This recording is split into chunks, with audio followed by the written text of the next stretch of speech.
There is a tape.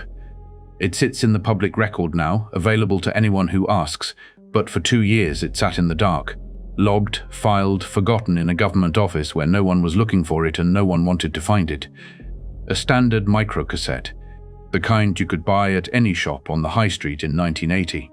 Magnetic ribbon wound tight in a plastic shell the size of a man's thumb, and on it, captured in analog hiss and ambient cold, is a voice narrating something that should not be happening. You hear the forest before you hear the man. Static first, the crackle of a handheld radio keying open and closed, someone checking the channel. Then footsteps. Pine needles compressing under military boots, the wet crunch of a Suffolk winter, frost not yet set but close. Breathing, not panicked. Measured. The breath of a man who has been trained to remain calm in situations that do not permit calm, condensing in freezing air, 3 in the morning, somewhere deep in a plantation forest on the English coast. And then, underneath it all, a sound that changes everything, the flat, insistent beep of a radiation counter, ticking faster than it should. The man holding the recorder is a deputy base commander, a career officer, 30 years in uniform. He has walked into these trees tonight for one reason, to prove that what his men reported the previous night was nothing. Lights in the forest, nerves and imagination.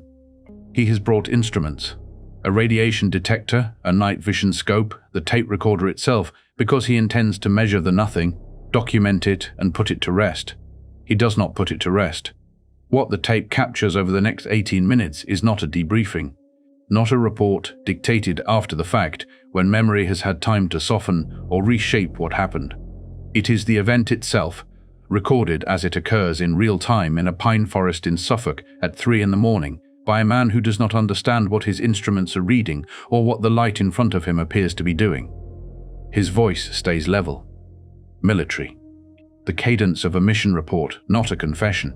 He notes what he sees, he notes what the readings say, he notes the direction of the light, its color, its movement. He uses the word unreals and then corrects himself. He says, no, this is real. The forest around him is Corsican pine, planted in rows by the Forestry Commission on land that was once open Suffolk Heath. At night, the trees produce a corridor effect, identical trunks receding into darkness in every direction, a grid that should orient you and instead makes you feel that every path is the same path, that you are walking deeper into the same clearing no matter which way you turn. Fog rolls in from the North Sea, the air tastes of salt. And somewhere in those trees, something is putting out light that is not the moon, not a torch, not the lighthouse whose beam rotates 5 miles to the southeast, a beam the officer knows is there, has accounted for, and has ruled out. The animals know before the instruments do. On the tape you can hear it, farm animals in the distance losing their minds, a chorus of panic from creatures that cannot file a report or second guess what their senses are telling them. And then the tape ends. The morning comes. The officer returns to his office. 13 days later he writes a memorandum, 450 words of dry military prose describing what he saw, and sends it to the British Ministry of Defence. The ministry receives it, acknowledges it, files it, and does not investigate.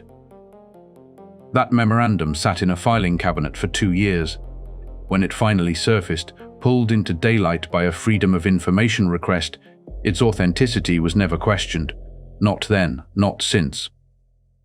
The government that received it has never disputed a word. It simply decided, or someone decided, that whatever descended into a forest between 2 of the most strategically vital military installations in Cold War Europe did not warrant further inquiry. The tape is real, the document is real. The forest, Rendlesham on the Suffolk coast, is still there. You can walk it today. There is a trail now, and markers in the ground where something left impressions in the frozen earth that were measured, photographed, and never explained. What came down through those pines on a winter night at the height of the Cold War, and why did no one in power want to find out? The tape is still running. The red light is still on, and no one has ever pressed stop.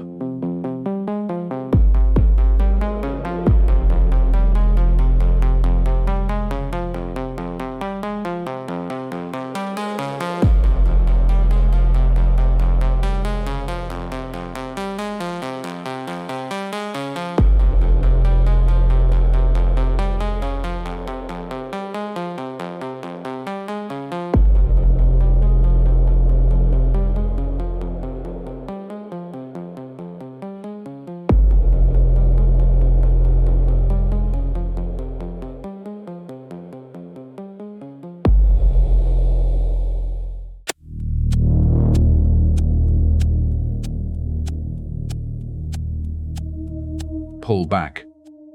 Pull back from the tape, from the trees, from the red recording light. Pull back until you are looking down at the Suffolk coast from altitude, and what you see is geometry.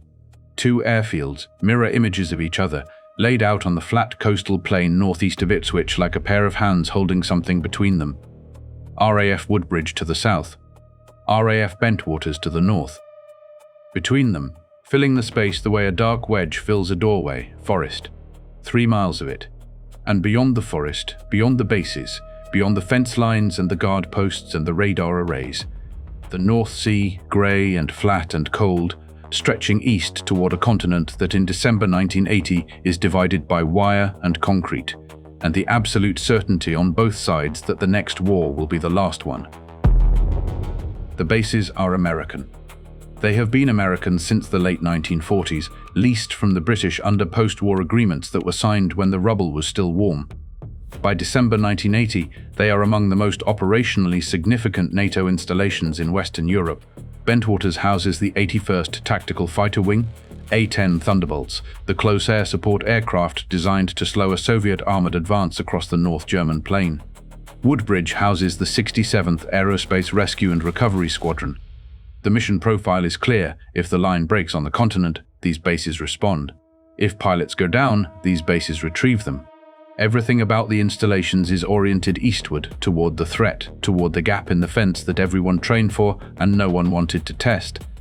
And this is the world in December 1980. Jimmy Carter is in his last weeks. Ronald Reagan, who has campaigned on a platform of military strength and Soviet confrontation, is weeks from inauguration. The Iran hostage crisis has consumed the American public for over a year, and the national mood is one of impotence, of a superpower unable to rescue 52 of its own citizens from an embassy compound in Tehran. In Poland, the solidarity movement is emerging, shipyard workers in Gdansk signing agreements that will crack the foundation of the Eastern Bloc, though no one knows that yet. What they know is that Moscow is watching. Soviet strategic forces are at elevated readiness. NATO is in the early stages of deploying Pershing II intermediate-range ballistic missiles into Western Europe, a decision that has triggered the largest peace protests in European history, millions in the streets of London, Bonn, Amsterdam, Rome, because everyone understands what the Pershing IIs mean. They mean that if the decision is made, the flight time from launch to Moscow drops to under 10 minutes. They mean the margin for error has been shaved to nothing. This is the pressure bearing down on every American serviceman stationed in Suffolk that winter. The Cold War is not an abstraction to them. The Iron Curtain is not a metaphor. It is a physical line on a map, and they are on the near side of it, and their job is to be ready for what comes over it. The east gate of Woodbridge is manned through every shift. Security patrols run 24 hours a day. The perimeter is watched. Now look at the map again. Look at Bentwaters, the northern base. In its northeast quadrant, set apart from the flight line and the barracks, there is a compound. It is smaller than the rest of the base but more heavily fortified.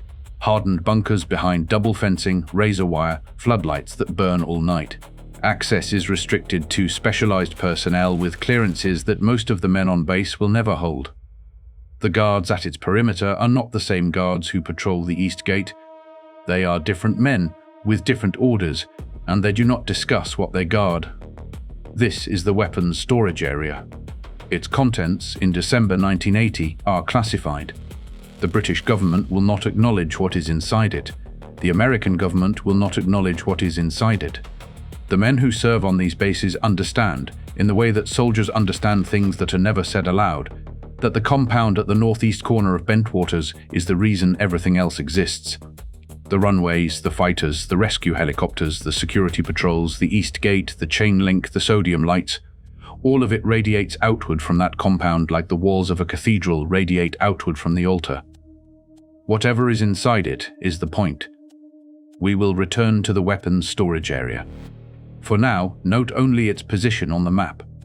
Note how close it sits to the tree line. The forest between the bases is called Tangham Forest, part of the larger Rendlesham forest complex. It is not ancient woodland. It is not the deep English forest of folklore, of green men and old oaks and paths worn by centuries of foot traffic. It is a crop. The Forestry Commission planted it. Corsican pine, row after identical row, on land that had been open heathland.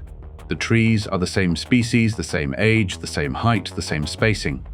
Walk into them at midday and the effect is merely strange, a grid of trunks receding in every direction, the geometry too regular, too human, the light falling in parallel shafts like the bars of something. Walk into them at night and the effect is something else entirely. At night, with fog off the North Sea settling into the rows, the forest becomes a space without landmarks. Every direction looks the same. Torchlight catches the nearest trunks and dies in the corridor beyond them. The same corridor, endlessly repeated, left and right and forward and behind. The canopy blocks the stars. The ground is a carpet of pine needles that swallows footsteps, so that a man walking sounds like a man barely there, but voices carry strangely off the low ceiling of branches. A word spoken softly will echo back from a direction you did not speak it in.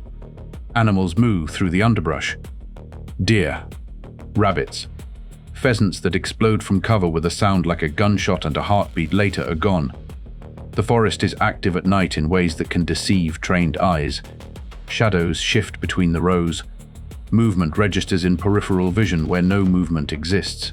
A man on patrol learns to account for this, to know that the flicker at the edge of his sight is a deer, or a trick of fog, or his own nerves translating stillness into threat. The men who patrolled this forest knew it. They walked it regularly. They understood what it did to the eye, to the ear, to the animal part of the brain that insists something is watching. They had learned to dismiss what the forest showed them. This matters. It matters because what happened next was not reported by men unfamiliar with darkness, or with forests, or with the particular dissections of Tangham at night. It was reported by men who had walked those rows dozens of times and knew exactly what the trees could make you see, and who came back saying they had seen something the trees could not explain. 5 miles to the southeast, the Orfordness Lighthouse sweeps its beam across the horizon. Once every 5 seconds, a pulse of light, mechanical, constant, visible from the forest on clear nights as a distant rhythmic glow through the canopy. Every man on the base knows it is there. It is a fixed point, an accounted-for light source, as familiar as the sodium lamps over the east gate. Remember it. File it away. It will matter later, and not in the way you expect. December 25, 1980, Christmas night. The base is quiet in the way military installations are quiet on holidays. Not empty, never empty, but running on a skeleton crew. The mess hall serving a late meal to men who are far from home and try not to think about it. Snow has not come to Suffolk this year. The night is cold, damp, overcast, the kind of English winter dark that feels like a ceiling pressing down. 2 airmen are on security patrol at the east gate of RAF Woodbridge. The gate faces east, toward the tree line, toward the forest, toward the dark wedge of pine that fills the space between their base and Bentwaters to the north. They have stood this post before. They know what the forest looks like at night. They know what the lighthouse looks like through the trees. What they see descending into the canopy is not the lighthouse. They radio it in. They describe lights, unusual lights, moving, dropping below the tree line east of the perimeter in a way that suggests something coming down, not something passing over. The duty officer receives the call. Permission is requested to investigate. Permission is granted. They leave the gate. They cross the access road. They enter the trees. They do not know it yet, cannot know it, standing at the threshold between the sodium light of the guard post and the absolute dark of the forest. But they are walking into a story that will follow them for the rest of their lives, that will cost one of them his health, that will put another's hands on something he will never be able to name, and that will leave a tape recording spinning in the dark with no one willing to say what it captured. The trees close behind them. The gate light shrinks to a point. Ahead, between the rows, something is waiting that is not a deer, not a lighthouse, not the fog playing tricks on men who know better. It is Christmas night, and there is no peace in the forest.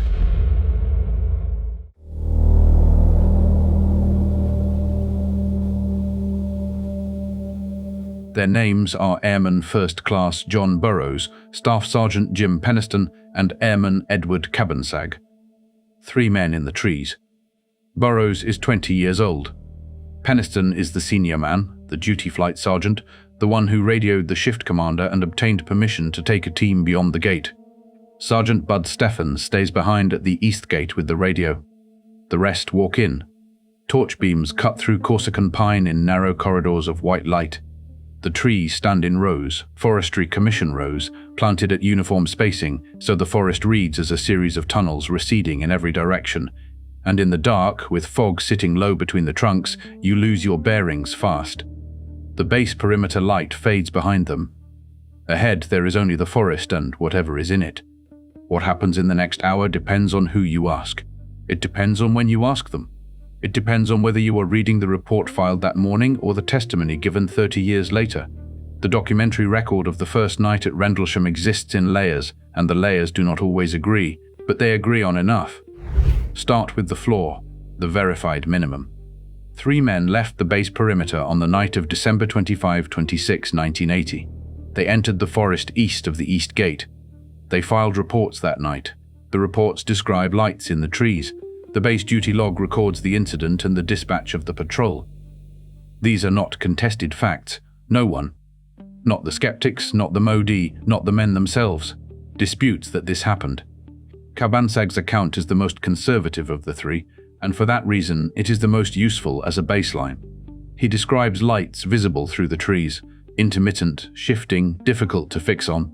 He does not describe a close approach to any object. He does not describe a craft. At some point during the advance into the forest, Cabansag turns back. He returns toward the gate. The other 2 keep going. This is the floor. Lights were seen. Reports were filed. 1 man turned back. 2 went deeper. Now listen to what Jim Penniston says he found. He describes coming into a clearing, a break in the regimented pine rows where the canopy opens and the ground is uneven. And in the clearing, resting on the forest floor, there is a craft. Triangular, approximately 9 feet across at the base and 6.5 feet high. It sits on 3 legs, tripod-like, equidistant, pressing shallow depressions into the soil. The surface is smooth, dark, the color of obsidian or black glass, and it reflects no light from his torch. It radiates no heat that he can feel at a distance. It makes no sound. Or rather, it makes a sound that is not quite sound. A low-frequency hum, subsonic, felt in the sternum more than heard in the ears. The kind of vibration that sits below the threshold of language, that registers not as noise but as pressure, as wrongness, as the air itself doing something it should not do. Penniston walks around it. He is a security policeman, a trained observer, and whatever this object is, his instinct is to document, not to flee. He circles it. He studies it. He notes the geometry. The clean triangular form, the smooth surface, the absence of seams or rivets or any visible propulsion mechanism. Then he does the thing that separates his account from every other witness statement in the history of this kind of encounter. He reaches out. He touches it. The surface is warm under his fingers. Not hot, warm, the way skin is warm, the way something alive is warm. And under his fingertips he feels raised markings along one face of the craft. Symbols. Geometric forms. Angular, deliberate, carved or embossed into the surface in a pattern that suggests language but matches no alphabet he has ever seen. He traces them with his hand in the dark. This staff sergeant from the 81st Security Police Squadron, standing alone in a Suffolk pine forest at 3 in the morning with his palm flat against something that should not exist. He takes out his notebook. He sketches. The notebook is real. It is a physical artifact. It has been photographed and published. The pages show pencil drawings, a triangular form seen from multiple angles, angular symbols rendered in the handwriting of a man working fast, working in the dark, working before the thing in front of him decides to leave. The sketches are rough, urgent, the kind of field notation a soldier makes when he does not know if he will have a second chance to look. One thing must be said here clearly, and then set aside. In the decades after the encounter, Penniston describes something else. A sequence of binary code, 1s and 0s, pages of them, which he says he received as a mental download when he touched the craft's surface and later transcribed into the same notebook. When the binary was decoded years later, it allegedly produced geographic coordinates and a message. That narrative, the binary code, the download, the decoded message, is not in the 1980 report. It is not in the sketches made that night. It emerged decades after the event, and it will return in this story when the time is right. But the time is not now. Now we are in 1980. Now we are in the forest with the notebook and the pencil and the thing that is warm to the touch. Burroughs is nearby. His account broadly corroborates Peniston's lights, a craft, an approach. But where Peniston's memory is vivid and specific, the texture, the temperature, the symbols, Burroughs uses a word that will follow him through decades of interviews and testimony. The word is confused. His recall of the close approach is less detailed than Peniston's. The sequence is disordered. Whether this is because he saw less, experienced less, or experienced something different that his memory cannot hold in a stable shape, this is unresolved. It remains unresolved. Burroughs does not claim less happened. He claims he cannot fully remember what did. Then the craft leaves. By both men's accounts, it lifts. Not with the roar of jet propulsion, not with the downdraft of rotors, but with a motion that seems to have no mechanical source. A rising, a pulling away, as if gravity has simply been renegotiated. And then it moves through the trees, not over them, through them.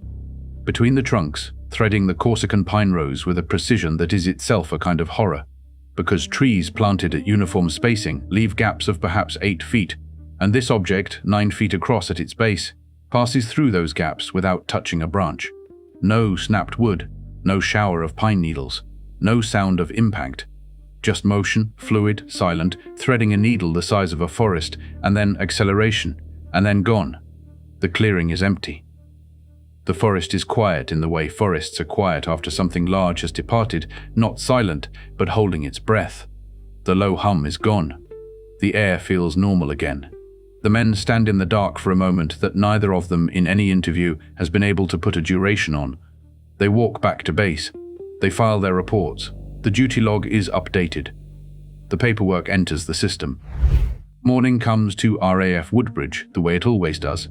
Grey Suffolk light, the smell of damp concrete, the distant grind of ground vehicles on the taxiway, coffee in the mess hall, shift change.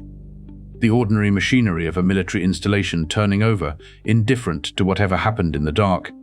The reports sit in a stack. The chain of command is informed. The story moves through the enlisted men, the way stories move through any barracks, fast, distorted, electric, with the particular energy of men who have seen something they were not supposed to see and are not sure who to tell. The deputy base commander hears the accounts. He is a lieutenant colonel, a career officer, a man who has spent decades inside institutions that run on evidence and procedure. He listens. He shakes his head. Trained airmen seeing things in the dark. Nerves. The forest playing tricks. The lighthouse, maybe. That damn lighthouse 5 miles out, pulsing through the trees every 5 seconds, making men see things that aren't there. He dismisses it. But he makes a decision, quietly, the way senior officers make decisions, not as an order, but as an intention. If it happens again, he will go out there himself. He will take a team, he will take instruments, and he will put this to rest. 2 nights pass. Nothing happens. The base returns to routine. The reports yellow in their folder. And then, on the night of December 28, it happens again. And the lieutenant colonel keeps his word. He walks into the forest. He brings a Geiger counter. He brings a night vision scope. And he brings something no one in his position has ever thought to bring to a place like this, a tape recorder, already running, the red light on, capturing every sound the dark is about to make.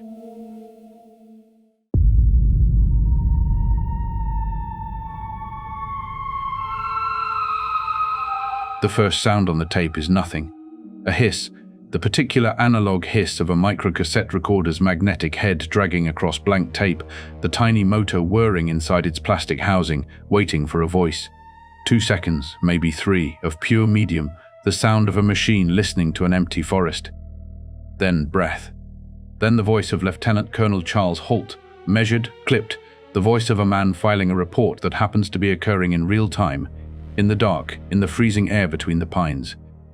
His name is Charles Irwin Holt. He is the deputy base commander of RAF Woodbridge, a career military officer, decorated with a service record that stretches back to Vietnam. He holds one of the most sensitive positions in NATO's European theater, the number 2 man at a facility that houses nuclear weapons the governments of 2 nations officially deny exist. He has spent his professional life in institutions where credibility is currency and fantasy is a career-ending disease. He is not a man who sees things. He has assembled a small team. Among them is Sergeant Adrian Bustinza. They carry an AN-PDR-27 Geiger counter, a civil defense radiation detector, standard military issue, designed to measure beta and gamma emissions in the field. They carry a Starscope night vision device that turns the dark forest into a grainy green theater. And Holt carries the microcassette recorder, which he has switched on and placed in his breast pocket or held loosely in one hand, the red recording light, a faint pulse against the dark. He has pressed record because he intends to document the debunking. He intends to walk out there, find rabbit holes and lighthouse reflections, and bring back 18 minutes of evidence that his men imagined everything. That is not what the tape contains. What the tape contains, and it must be said plainly, because the plainness is what makes it singular, is the only contemporaneous audio recording of a UFO encounter ever made by a credentialed military officer during the event itself. Not testimony given afterward when memory has cooled and doubt has crept in. Not a debriefing transcribed by a clerk. The event, as it happens, narrated by a man who is standing inside it. Ambient sound. Real time, 18 minutes. Its authenticity has never been disputed, not by the United States Air Force, not by the British Ministry of Defense, not by the skeptics who have spent 4 decades trying to close this case. The tape is real. What is on it is what Holt recorded that night. The only question is what it means. They reach the clearing first. Holt's voice on the tape shifts from narration to observation. The 3 depressions are still there. 3 holes in the frozen ground, equidistant, each 1.5 inches deep, 7 inches in diameter, arranged in a perfect triangle. Whatever made them pressed into the earth with uniform force. Holt's team has brought the Geiger counter, and they hold it over the first depression. On the tape you can hear it, the accelerating click of the AN-PDR-27 as the needle climbs. Beta-gamma readings of 0.1 millirent gens per hour in the depressions, and at the center of the triangle they form. The surrounding forest reads lower. Whether the difference is anomalous depends on a local radiation baseline that no one established before the event and no one established after. The question was never properly asked, and so it was never properly answered. Holt's team makes plaster casts of the depressions. They photograph the trees. Several Corsican pines at the edge of the clearing show damage. Bark stripped or cut at approximately 5 feet, the cuts running parallel to the ground in clean lines, as if something hot or forceful passed through at that height and left its signature on every trunk it passed. The Forestry Commission will later attribute the marks to normal forestry operations. Holt will dispute this for the rest of his career. And then the forest changes. You can hear it on the tape before Holt names it. A shift in the ambient sound. The wind drops, or the recording gains a quality of compressed attention, the way audio flattens when every person holding their breath stops moving at the same moment. Then his voice. I see a light. It's like an eye winking at you. The pulsing. Something in the trees, moving between the trunks the way the first night witnesses described, not crashing through but threading fluid, deliberate. The light moves and Holt's voice tracks it with the steady cadence of a situation report, which is what makes the content of that report so devastating. There's no doubt about it, this is weird. Listen to the tape and you will hear what is underneath the words, the footsteps on pine needles, the soft crunch of frozen ground under military boots, the pop and hiss of radio static as someone keys a handset to relay coordinates back to the base, the Geiger counter's rhythm still clicking, the wind moving through the canopy above them, that particular sound of air passing through planted pines, a low moan that rises and falls like something breathing in the upper dark, and Holt's own breathing, audible between phrases, the condensation of warm air in freezing December night, a man's lungs working while his mind tries to process what his eyes are reporting. Then the moment. The trained skeptic stops being a skeptic, and you can hear it happen in real time. The hitch in his voice, the false start, the override. There's a Bravo Sierra, it's real. Bravo Sierra. Military phonetic alphabet. BS. He starts to say bullshit and catches himself. The instinct of a career officer who knows a tape is running, and then he overrides his own correction. It's real. A man who walked into this forest to debunk a story has just told his own recorder that the story is true, and the recorder captured the exact second his certainty changed. I can hear the farmer's chickens going crazy, and now I see a second light. The animals. Somewhere beyond the tree line, livestock reacting to whatever is moving through the dark, and on the tape, beneath Holt's voice, if you listen for it. The silence of the forest between sounds. Not the silence of emptiness, but the silence of a space that is holding something, the way a room holds sound after a bell has been struck. The tape is an analog horror document that precedes the genre by 30 years. It needs no score. It is its own score. Now we're observing what appears to be a beam coming down to the ground. This is unreal. A beam. Descending. Holt's vocabulary reaches for description and finds itself at the limit. The substance, whatever it is, behaves like nothing in his experience. It's a molten metal, or it looks like, dripping from beneath it. Molten. Dripping. The words of a man watching something pour itself out of the sky and finding no better language than the language of foundries and furnaces. The oldest human vocabulary for things that glow and flow and are too hot to touch. And then the scale expands. The encounter is no longer one light in the trees. It is the sky. Now we're looking at an object about 10 degrees on the horizon. It's moving. It's got a flashing light on it, one to the south, one to the east, beaming down lights now. Multiple objects. The horizon. Lights descending in beams to the ground around them, and Holt narrating with the discipline of a man who has been trained to observe and report under conditions that were supposed to be combat, not this. The tape runs out, or Holt stops it. The encounter does not end cleanly. It disperses. The objects move away. The lights thin and fade. The beams withdraw. The forest goes dark again, the way a theater goes dark when the last light is killed, total and sudden, and the silence that follows is the silence of a place returning to what it was before something visited it. The Geiger counter is still clicking at ambient. The wind is still in the pines. The cold is still the cold. Holt and his men walk back through the rows of Corsican pine toward the base perimeter. Their torchlight catches the wet needles underfoot. Behind them, the clearing, the depressions, the stripped bark on the trees. Above them, the Suffolk sky, empty now, whatever occupied it gone, or dispersed, or never there in any way that the instruments in their hands were built to confirm. The recorder is off.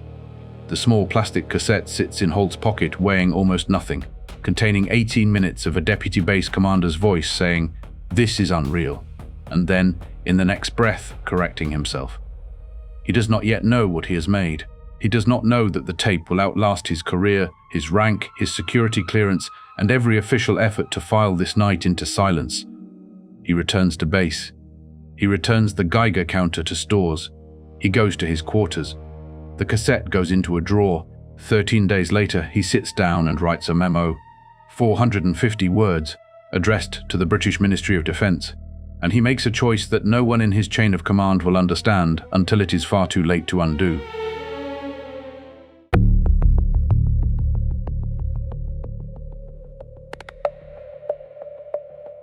The subject line reads, "Unexplained lights." Not anomalous craft, not unidentified object, not incident report, multiple witnesses, physical evidence, radiation readings, nuclear weapons storage area. The subject line that Lieutenant Colonel Charles Holt types on January 13, 1981, 13 days after he walked out of a freezing forest with a cassette tape in his pocket and no explanation for what was on it, reads, "Unexplained lights." 2 words. The same register you might use to report a faulty runway lamp. The memo is addressed to the Ministry of Defence, Directorate of Defence Policy, Air Staff. It is 450 words long. It is typed on standard correspondence stock. It carries no classification marking.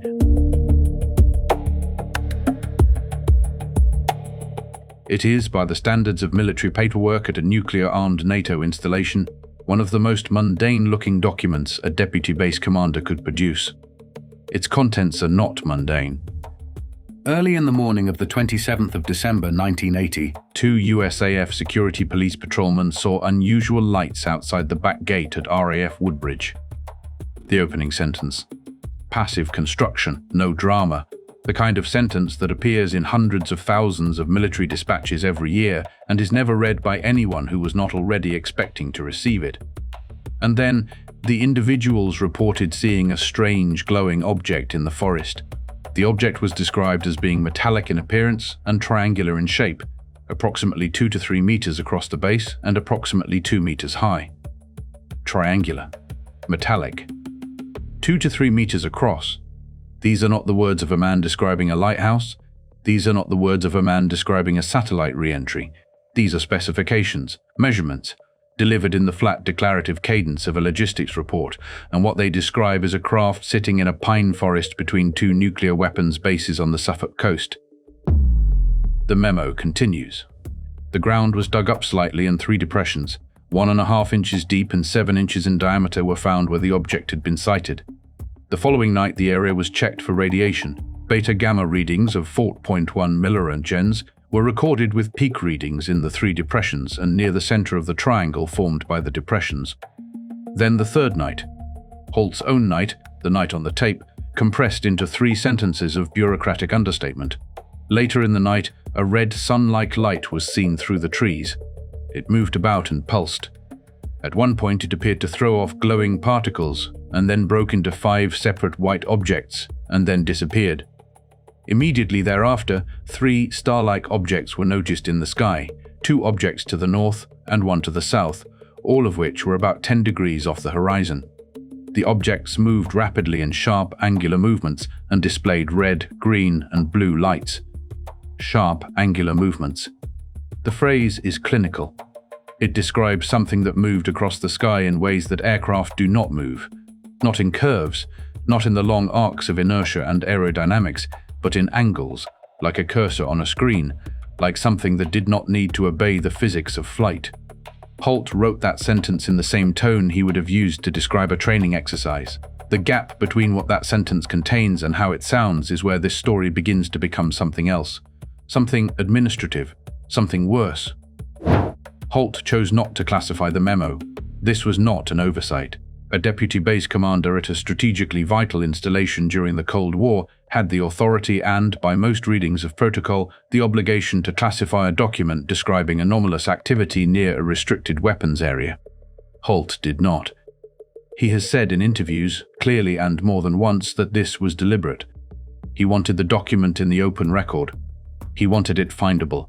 He wanted someone to read it, investigate what it described, and tell him what had happened in his forest.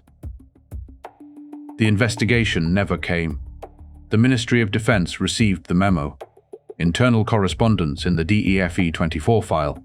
The MOD's administrative record of the Rendlesham incident, released in stages between 2001 and 2008 through UK Freedom of Information Act requests, confirms receipt.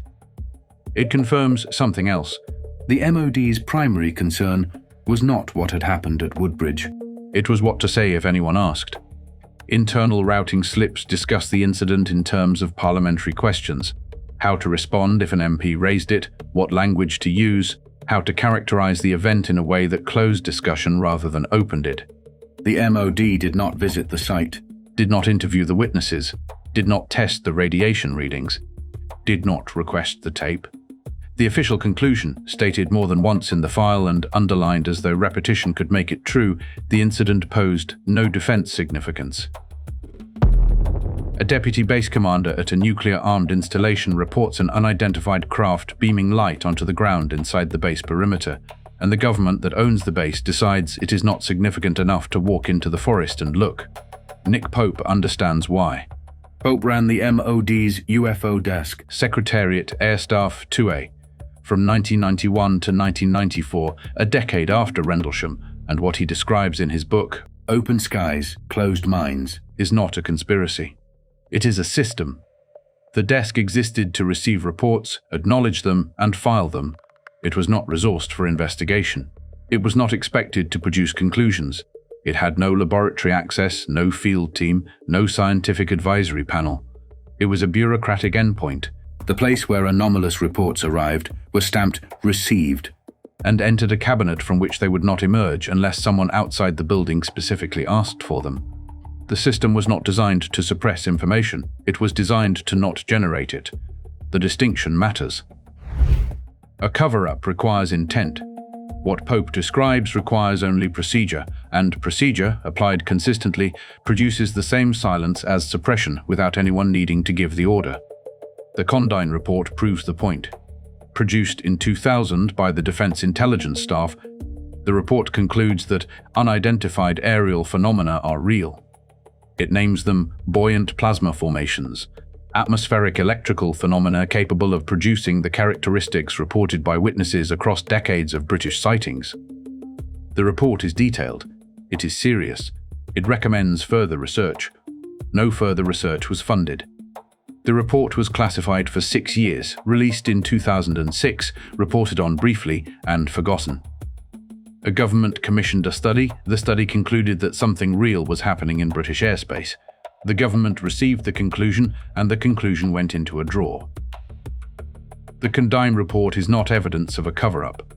It is evidence of a system that produces answers and then loses interest in them. The Holt memo took the same path. It sat in the MOD's files for 2 years, 450 words in a manila folder in Whitehall, waiting. In 1983, Citizens Against UFO Secrecy, a small American advocacy group, filed a Freedom of Information Act request and pulled it into daylight.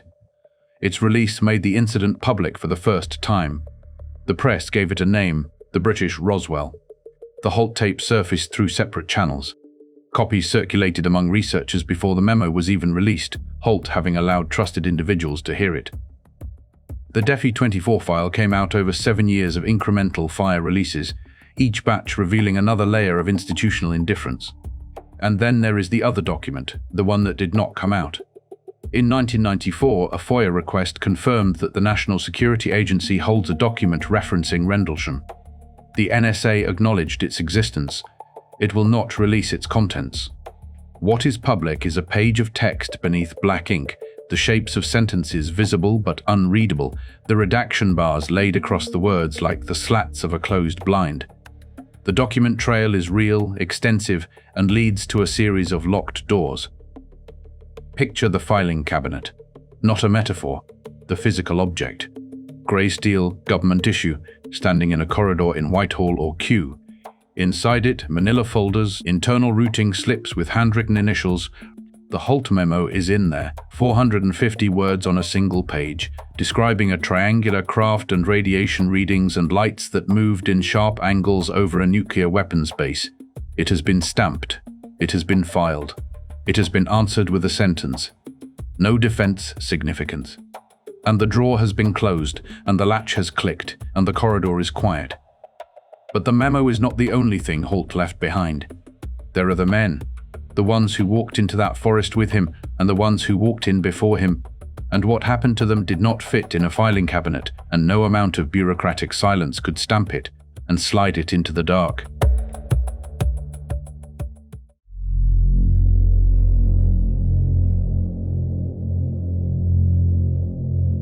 "5 miles southeast of the forest, on a spit of shingle jutting into the North Sea, a lighthouse has been turning since 1792. The Orfordness light, a white beam, automated, rotating once every 5 seconds, sweeping the Suffolk coast with the indifference of a metronome.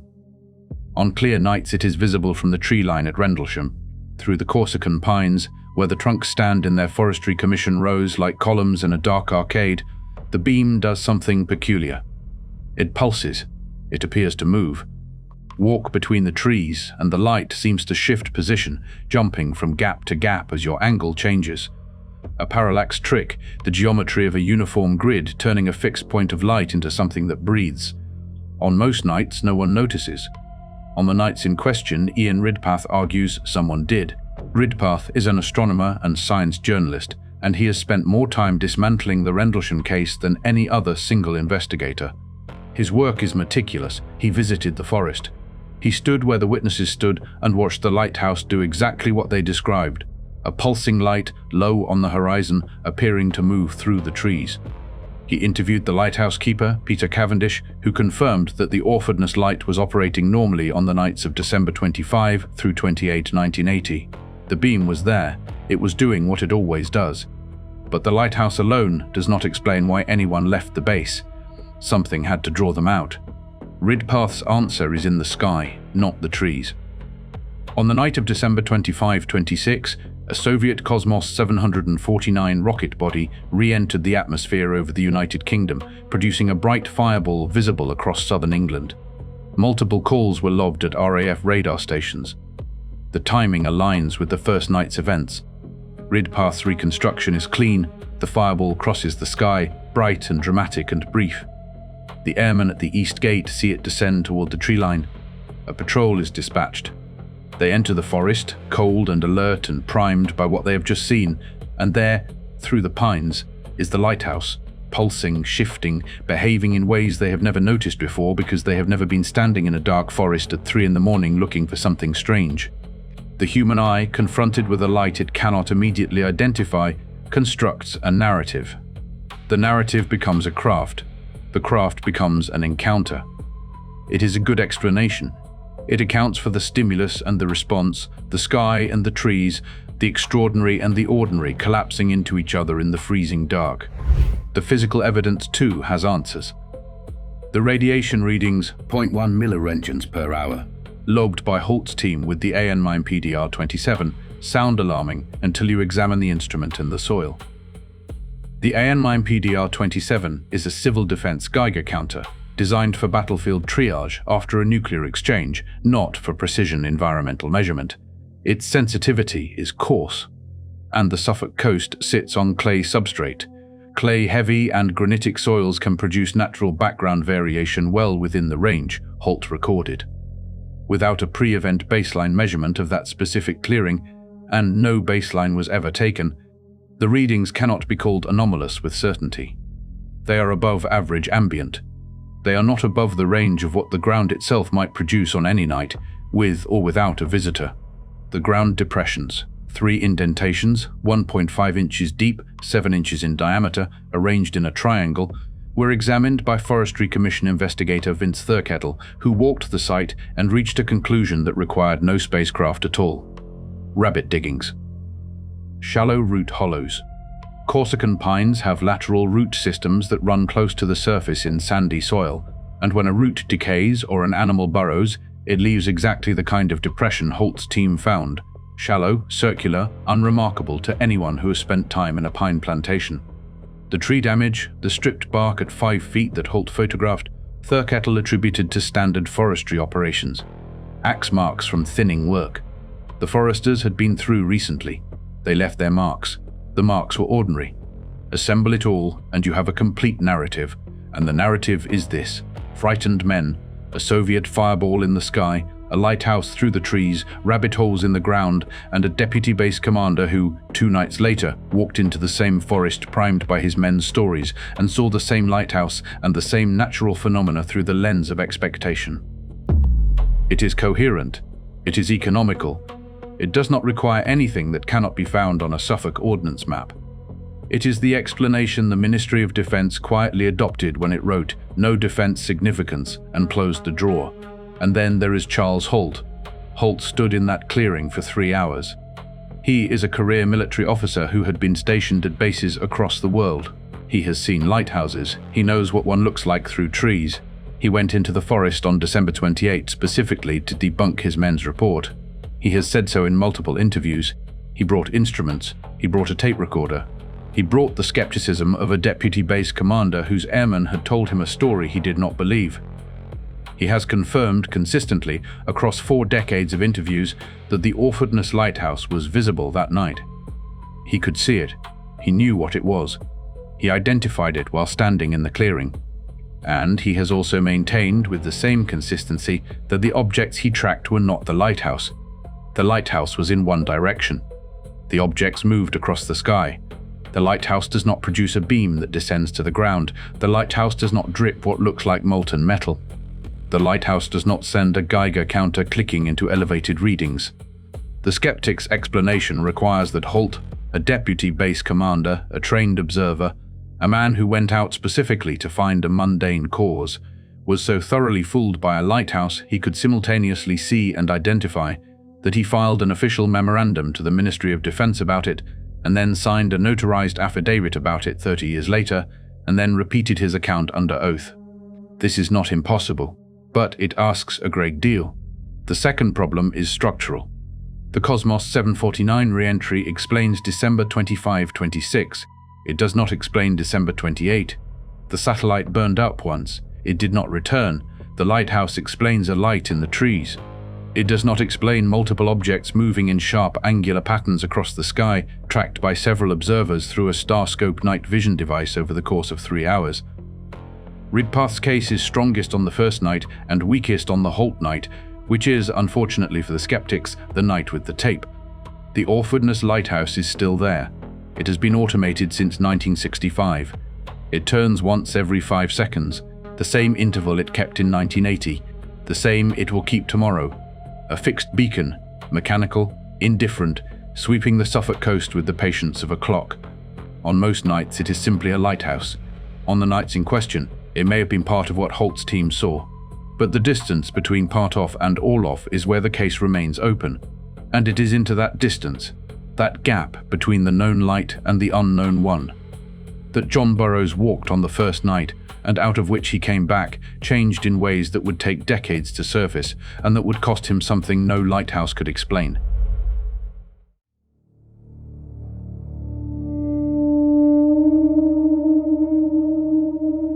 Picture a government office in 2015.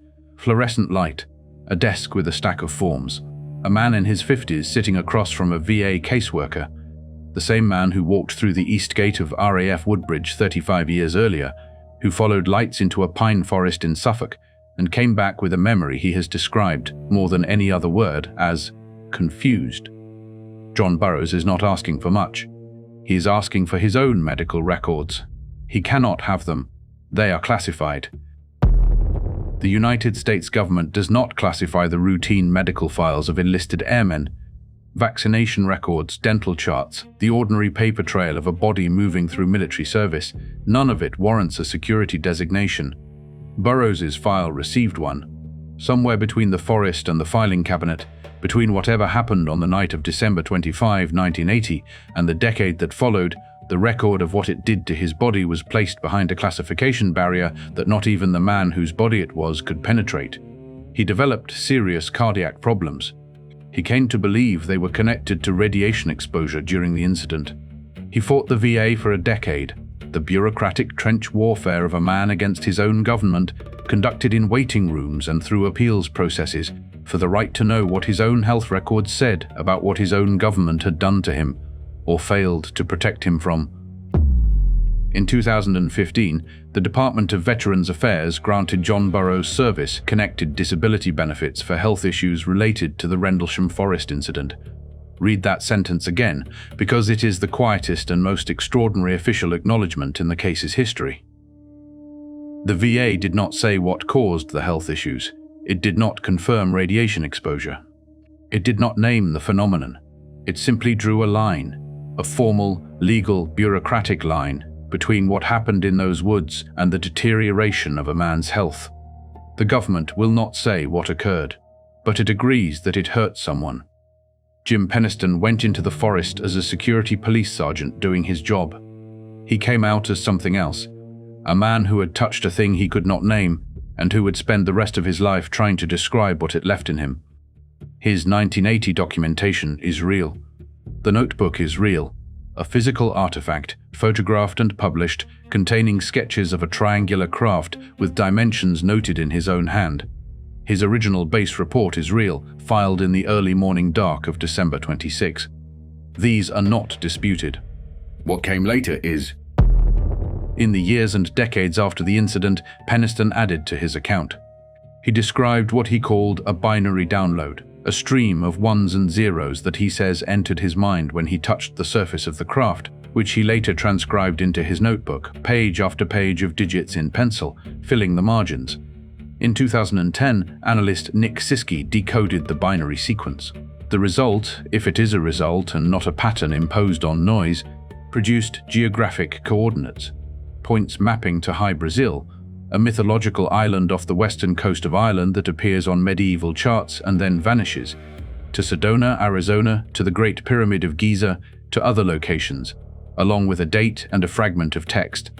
The coordinates trace a line across the ancient and the sacred and the unexplained, which is either evidence that something communicated through Penniston's hands or evidence that a traumatized mind, searching for meaning in what it could not process, constructed meaning from the wreckage. The binary narrative may be lore, mythology, that accumulated around an authentic event, the way coral accumulates around a wreck. But the wreck is there. Whatever Peniston touched, it changed him. Whatever he carried out of that forest, he has carried it for 45 years, and the weight of it is visible in every interview he has given since. Charles Holt is the case itself. He retired as a full colonel. He has no book deal that depends on the story, no speaking career that requires escalation, no financial incentive to maintain or embellish his account. He is a man who filed a memo in 1981 and has simply never stopped standing behind it. In 2010, he signed a notarized affidavit, a legal document sworn under penalty of perjury, stating that he believed the phenomenon he witnessed was extraterrestrial in origin and that the governments of both the United States and the United Kingdom were engaged in a cover-up. But listen to what Holt means by cover-up, because it is not what you expect. He is not claiming that governments are hiding crashed saucers in underground hangars. He is claiming something worse.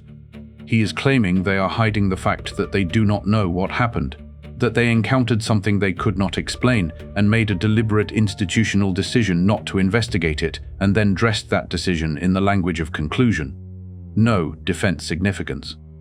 The cover-up in Holt's framing is not of knowledge. It is of ignorance itself. The refusal to look, presented as the finding that there was nothing to see. Holt has also said, in multiple interviews across multiple decades, that he possesses recordings from that night beyond the 18 minutes that are publicly available.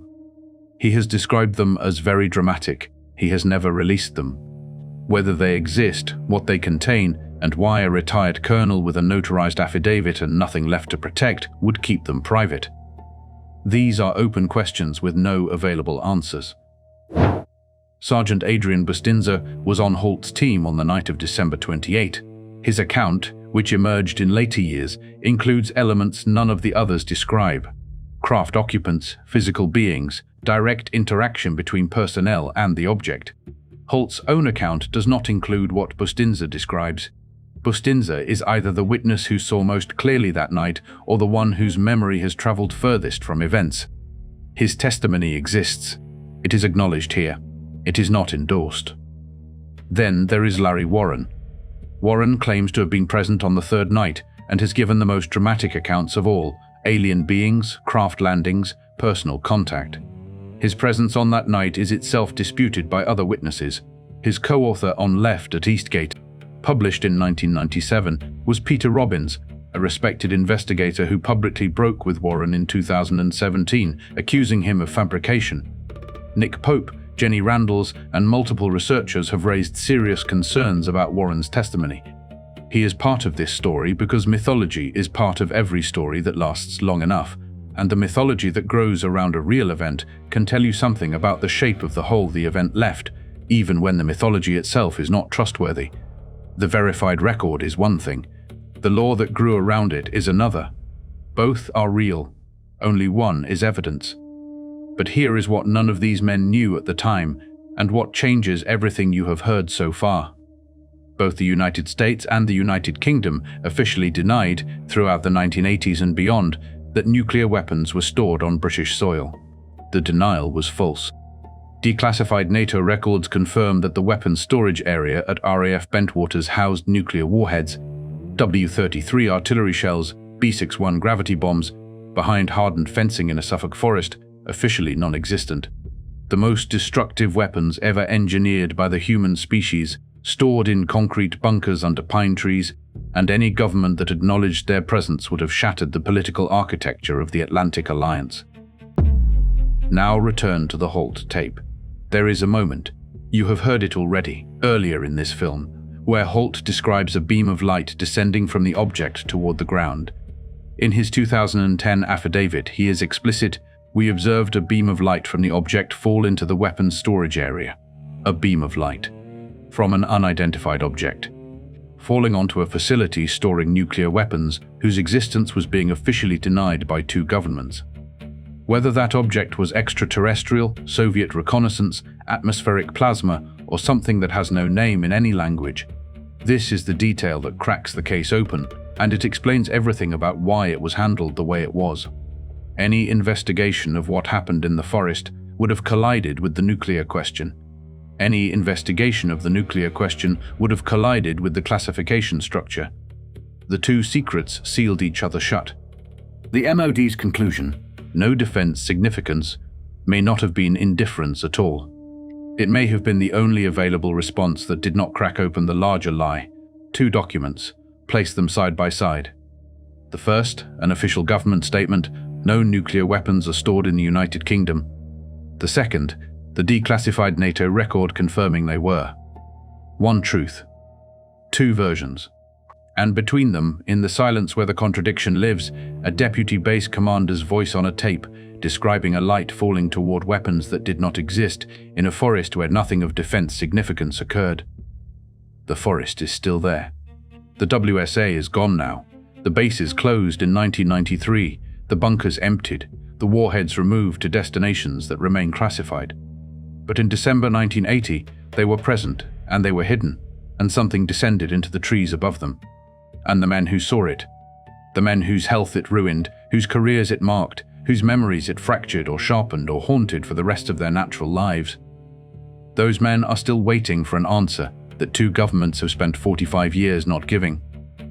There is one more thing the record contains, and it has been sitting in a filing cabinet in Kew since 2008, in a folder marked DEFE24, waiting for someone to read it in the right order. The Corsican pines have been thinned and replanted since 1980. The Forestry Commission manages the land as it manages all its holdings, with signage, with gravel paths, with information boards printed in a sensible font and bolted to wooden posts at intervals appropriate for a family walk. There is a trail now. It is called the Rendlesham Forest UFO Trail.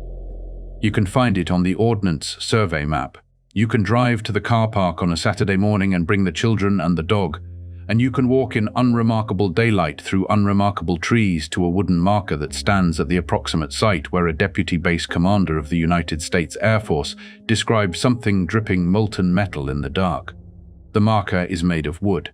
There is nothing at the site, no crater, no scorch mark, no residue of whatever the instruments measured or the witnesses described. The Forestry Commission has replanted.